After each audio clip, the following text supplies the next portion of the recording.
Oh, great idea, Evan. You're worried about political persecution, so you go to Belarus, a country run by a man who calls himself the last and only dictator in Europe. You can read all about their free-flowing exchange of ideas in any of Belarus's publications, like Redacted magazine and All Praise Our Glorious Leader Who Isn't Bald quarterly. Now, other participants in the insurrection have been facing consequences. The QAnon shaman, a name I still cannot believe I have to say out loud, is awaiting sentencing after pleading guilty. And then there is Jenna Ryan, a Texas real estate agent who entered the Capitol and later got attention for tweeting, "Definitely not going to jail. Sorry, I have blonde hair, white skin, a great job, a great future, and I'm not going to jail," which is, on one hand, a dangerously brazen tweet, but on the other, a pretty great Real Housewives catchphrase. Blonde hair, white skin, and I'm not going to jail? She's the new Erica Jane, and I don't say that lightly. But to be fair, Jenna Ryan was right. She's not going to jail because she's actually going to prison. Earlier this month, she was sentenced to 60 days behind bars, and this week sat down with local news to make it absolutely clear she's learned nothing from this. What are you talking about, you Marjorie Taylor Wannagreen? Storming with words? That's not a thing. That's never been a thing. If you look up thing in the dictionary, I'm pretty sure it says not storming with words. Jenna also outlined how she's preparing for her 60-day sentence, which is, if nothing else, on brand. It's all you can think about. I'm watching all the YouTube videos on how prison is, how to go to prison, what to do. All right, I don't know what's weirder there, that she seems so casual, or that an adult has to go to YouTube to learn how prison is. I'll tell you, it's bad, Jenna, really bad. Also, that is not what YouTube should be used for. YouTube is for watching 2-minute movie trailers, 40-minute explainer videos pointing out all the Easter eggs you missed in that trailer, and TikTok compilations because you're too old to learn TikTok, but too desperate to let it pass you by completely. Is what YouTube is for. That, and of course, destroying the world by melting people's brains with utter nonsense. Speaking of which, in the least surprising move imaginable, Jenna Ryan launched a podcast on her YouTube channel this week. Here is a clip from Monday's first episode. I want you to be able to come to my channel and listen to what I have to say and be well caught up on alternative news. I just made that up. That's what I want. We're in hell. But look, Ryan is not alone in not learning important lessons from January 6th. Take Representative Paul Gosar, who bragged that he helped organise the very first Stop the Steal rally in Arizona and tweeted various versions of Stop the Steal at least 25 times in the run-up to the insurrection. Gosar is still very much in Congress and just this week was criticised for pulling this shit. Clearly, there is a lot going on there, but just in terms of sheer weirdness, I'm not sure that I can get over the idea that Paul Gosar, this guy, is in any way familiar with anime. When I see Paul Gosar, I think a few things. I think arsehole, troll, plus Sam the Eagle, guy who looks like he occasionally Googles why aren't there more breakfast soups. But anime fan? This guy. Shame on me, I guess, for judging a book by its cover. Please carry on and enjoy Neon Genesis Evangelion, subs not dubs, till the day they put you in the ground. But look, instead of simply apologising, Gosar doubled down, tweeting this meme in response, saying, "It's a cartoon, relax." And look, it is. Kind of. Because, on one hand, it'd be disingenuous of me to pretend that Gosar tweeting a poorly edited anime video meant that he was going to physically attack AOC. I don't think he's going to do that, not least because if he did, he would lose. But also, just because something isn't a literal threat doesn't mean it can't still inspire real-world harm. Because if we've learned anything from January 6th, and it seems that we have not learned nearly enough, is that it's very easy for a joke to become reality and that a troubling number of people don't seem to understand the difference between storming the Capitol metaphorically and physically. And knowing full well that this video might now show up if Jenna Ryan searches YouTube for what to do in prison after Capitol riots, allow me to take this opportunity to address her directly. Jenna, from the bottom of my heart, thanks for watching. Smash that like button, hit subscribe, sound off in the comments with what you want Big Swingin' John to talk about in a future video. The fun continues in my Instagram story, so check that out. And as always, new merch in the description. Namaste. And now, this. The institutions that brought us the weekend, the middle class, and in the case of the International Ladies Garment Workers Union, an absolute banger of a song. And before we play this, I have a favourite singer here. See if they're yours too. Look for the union label when you are buying a coat dress of love. Remember somewhere our union soaring, our wages going to be the kids and run the house. we work hard, but who's complaining? Thanks to the IOC, we're paying our way. So always look for the union label. It says we're able to be the best. I mean, they look so happy. It's a video So uplifting, you barely pause to wonder how many of them are dead now. And by the way, yes, my favourite singer is the "And Run the House" lady. She's the only one who gets to have a dramatic entrance. Also, she's got a fabulous mushroom haircut, wide lapels, and the voice of an angel. Every singer in that song is a star, but she is the brightest in the galaxy. Now, that ad, if it weren't obvious from every single thing about it, is from the early 1980s. And unfortunately, since then, union membership has declined considerably. Today, just over 10% of American workers belong to a union. That is just half the rate it was in 1983, meaning we're currently living in one of the worst times for organised labour in our country's history. And it's not like the demand isn't there. Nearly half of non-union workers say they would like to be in a union, and a lot of workplaces do seem like a natural fit for one. Take Amazon. You've likely heard the infamous stories of drivers for the company being forced to pee in bottles in order to make quotas. Stories that Amazon initially denied, then apologised for denying, finally admitting that, yeah, OK, their drivers do sometimes have to piss in bottles. It's like the old adage, 'tis better to seek forgiveness than permission, unless this is about piss bottles, in which case, take a look at yourself, man. What are you even doing? Mahatma Gandhi.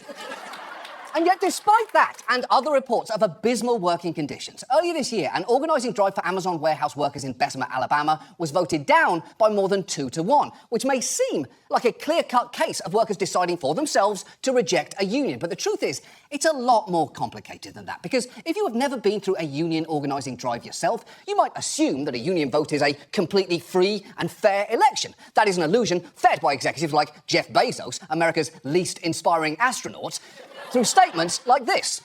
We don't believe that we need a union to be an intermediary between us and our employees. But of course, at the end of the day, it's always the employee's choice. And that's how it should be.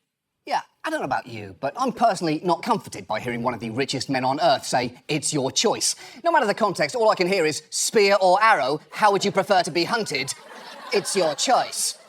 But it is worth knowing just how many ways Amazon and many other companies try to influence their employees' choice, because they can exert a huge amount of pressure. So tonight, let's take a look at union busting. What it is, how it works, and how few consequences companies face for doing it. And let's start with a very basic breakdown of how a union drive works. The first thing to know is that any employer may recognise a union based solely on majority support, so they can let employees unionise immediately, but they are not required to do that unless it's been chosen through a secret ballot vote. So unsurprisingly, that is how most unions end up getting recognised. And the first key step in union busting is preventing things from ever reaching that point. Because for an election to happen at all, 30% of workers must sign a union card expressing an initial interest in union representation. But Amazon, for instance, has instructed its managers to be on high alert for the slightest sign that that might happen, as this leaked internal video shows.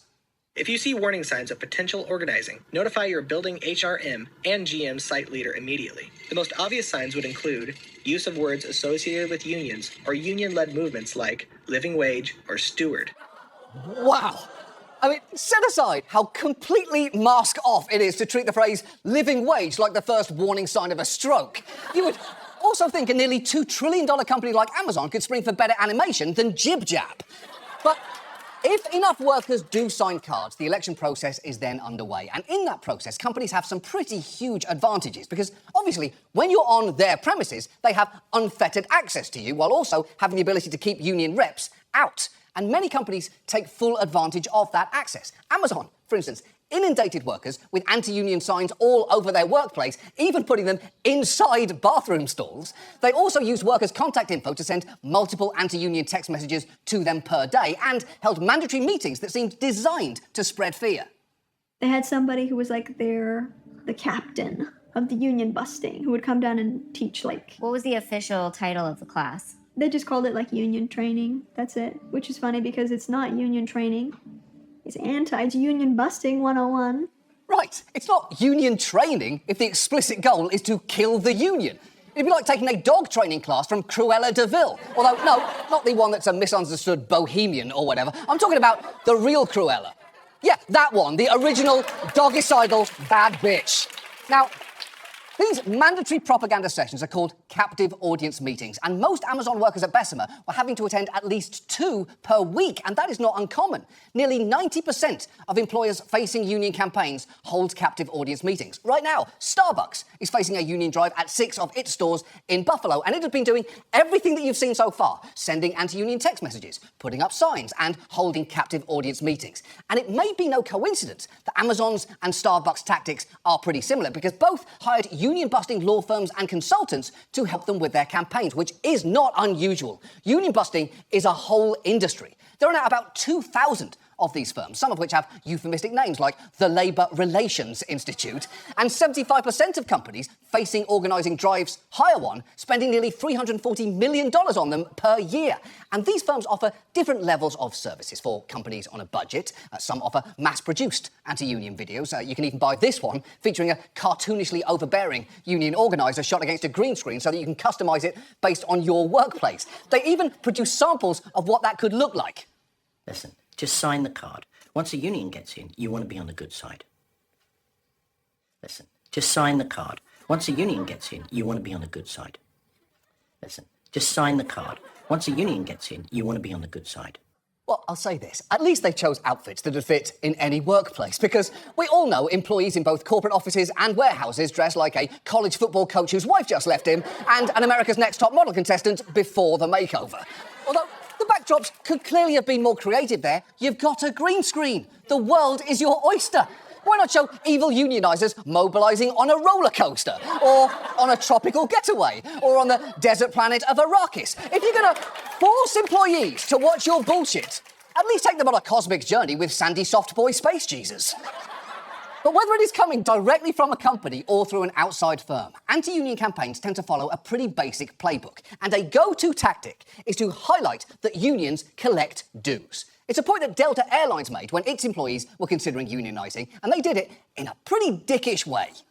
Delta Airlines causing a lot of turbulence on the ground after it told employees to buy video games instead of unionizing. One poster, here it is, says union dues cost around $700 a year, and then tells employees to put their money towards a video game system with the latest hits. Ooh, the latest hits, you say? Telling your workers to play video games instead of unionising is incredibly condescending, and doubly so when you consider video game characters are the ultimate example of exploited labour. Think about it. They take orders all day, usually get paid in coins, and not once in 36 years of playing Mario have I ever seen him get to take a bathroom break. Not once! The Mushroom Kingdom has to be absolutely littered with piss bottles at this point. And you might say, well, of course a union collects dues. How else are they going to have the resources to fight for their members? But these consulting firms will insist that unions simply take money and offer nothing in return. Here is how the Labour Relations Institute puts it in one of its union-busting videos. OK, so just to be clear, that is a for-profit consulting firm being paid by a for-profit company arguing that unions are only in it for the money. That is pretty fantastic. It's not even the pot calling the kettle black. It's the pot calling the kettle a pot. It's like being called a bad first date by Ted Bundy. Now, LRI consultants have also told employees that joining a union might get them a contract with less wages and less benefits than they currently have. But think about how ridiculous that argument is. If companies genuinely thought unions would negotiate worse terms for their employees, they'd be welcoming them in with open arms. Jeff Bezos would have shown up to that interview in a Che Guevara t-shirt if he thought it would help him pay people less. Because the truth here is, unionised workers in the private sector have wages about 25% higher than their non-union counterparts. That is why companies want to keep unions out. That is why they are willing to pay LRI $3,000 per consultant per day. But the anti-union argument isn't just that they are useless, it's that they'll destroy the beautiful workplace culture that companies have created. Here is how Target framed it in one of their union-busting videos. If the unions did try to organize Target team members, they could also try and bring along their way of doing business, an old-fashioned, rigid structure. No one knows exactly what could happen, but there are lots of examples of how rigid grocery store union contracts could hurt our store's ability to serve guests. Here's what we mean. Let's say you're working in stationery, but you're walking through domestics on your way to check on something. A guest stops you and asks for help. What would you do? Without even thinking about it, you'd stop and give them any assistance they required. But what if union work rules say you can't work outside of your department? What do you tell the guest? Sorry, I can't help you. that makes you look bad. But more importantly, it means our guest doesn't get immediate attention. And they might not come back. So everyone gets hurt. Everyone except the union. Ooh, I like how they put that last part in black and white so we know it's bad. We're talking can't open a jar bad. There's got to be a better way. But if I can just give the Target executives one quick note. Have you ever worked retail? Because if you had, you would know that telling your floor workers they'd be able to tell a customer, fuck off, this isn't my department, is a pretty good argument to vote yes on that union. Honestly, that might be worth it on its own. And fun side note, those aren't just actors, they're union actors, members of the Screen Actors Guild. In fact, that man later actually stressed in an interview that he's very much pro-union, defending his appearance in the video by saying, if someone hires me to play a rapist, does it make me a rapist? To which I'd have to respond, what? And, yeah, I guess not, but, what? But the most frightening and effective argument companies make against unions isn't just that they'll keep you from helping customers in other departments, it's that they'll cost you your job. Now, thankfully, it is against the law for companies to threaten workers that if they unionise, their workplace will close. However, hilariously, it is legal for them to predict that it'll shut down, which is obviously not a real distinction. When a loan shark threatens to break your legs, that's not meaningfully different from a loan shark predicting that legs will be broken as a result of market forces relating to lack of payment. And that prediction loophole can let a lot through. For instance, Columbia Sportswear brought in a consultant who freestyled to a captive meeting of workers about what could happen if they unionise. I've seen the worst of it. It doesn't always end up going so badly, but I mean, I've seen people, just completely bankrupted. Marriages lost, homes lost. Company closing. Yeah, sometimes that happens too. I mean, look at Detroit. I mean, all the auto workers there. I mean, tens of thousands of employees lost their jobs overnight. Wow, that is a level of fear-mongering rarely seen outside an abstinence-only sex ed class. Don't join a union unless you want to end up pregnant, divorced, homeless, and Detroit.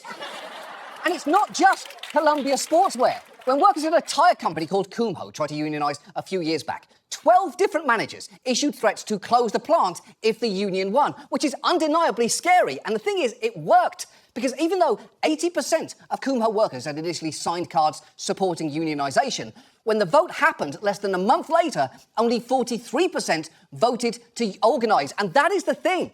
Threats that a workplace will close are effective, despite being overwhelmingly bullshit.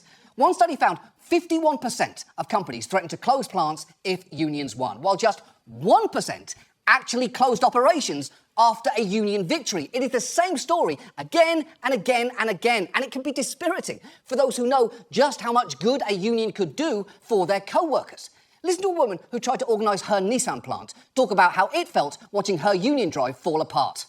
When we started this, I mean, my whole line was just, they were just yes. But when Nissan started bringing in those anti-union videos, I seen my co-workers just, the look on their face in this bed, I just can't do it.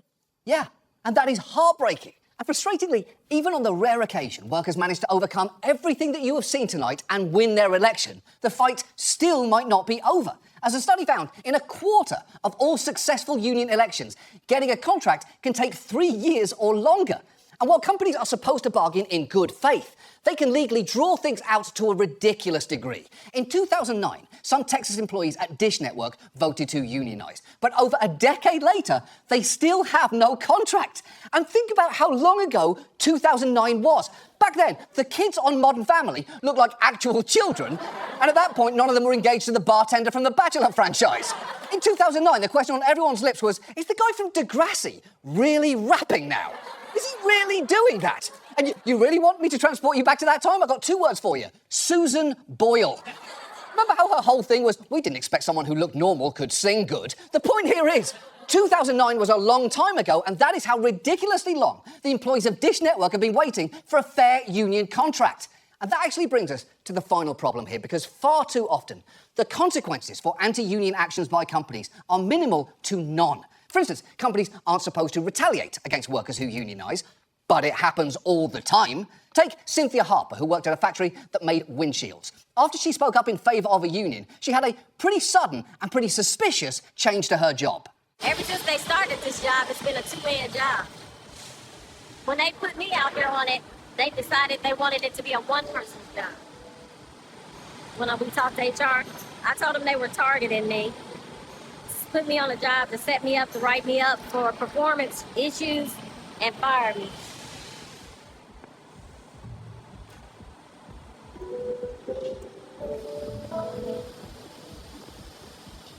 Okay, that's pretty brazen, isn't it? They took a job clearly for two people and made her do it on her own. And if you're going to set her up for failure, why stop there? Why not just give her everyone's job? Why not send the entire factory home with a note saying, relax everyone, Cynthia's got this?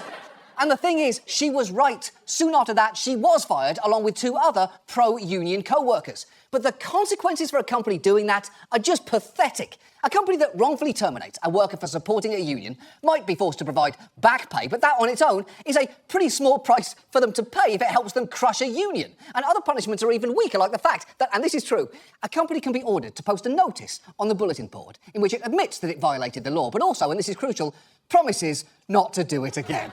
And come on! A company should probably face more consequences for illegally union busting than this dog who clearly likes to hump this cat. And honestly, in both cases, I doubt the sign is going to change the underlying problematic behaviour. So it is no wonder that US employers are charged with violating federal law in over 40% of all union election campaigns, because why wouldn't they? Even when those charges are proven, the consequences are laughable. One anti-union consultant has flat out stated, what happens if you violate the law? The probability is you will never get caught. If you do get caught, the worst thing that can happen to you is you get a second election and the employer wins 96% of second elections. And it's not great that union-busting firms are telling companies that, but it's even worse that it's fucking true. So what can we do here? Well, Congress could step in to help rebalance the playing field. The Protecting the Right to Organise Act, or PRO Act, would outlaw captive audience meetings and enable successfully unionised workforces to seek arbitration to settle a first contract, meaning that companies like Dish can't give them the middle finger for decades. Also, and perhaps most importantly, it had put real financial penalties in place to prevent companies from violating workers' rights without consequence. But until that law is passed, and it should pass, one of the most important things for workers to do is to try not to get disheartened during a campaign, which I know isn't easy. But union busting is all about killing momentum, splintering unity, and exhausting workers' spirit. So to the extent that it helps, if you're in a workplace that's unionising right now and you're feeling pressured or personally attacked, remember, the company is almost certainly following a script, and you don't have to play the part that they want you to. And if by some chance you're a corporate executive who's made it this far into the show, first, I'm almost impressed that you're still here.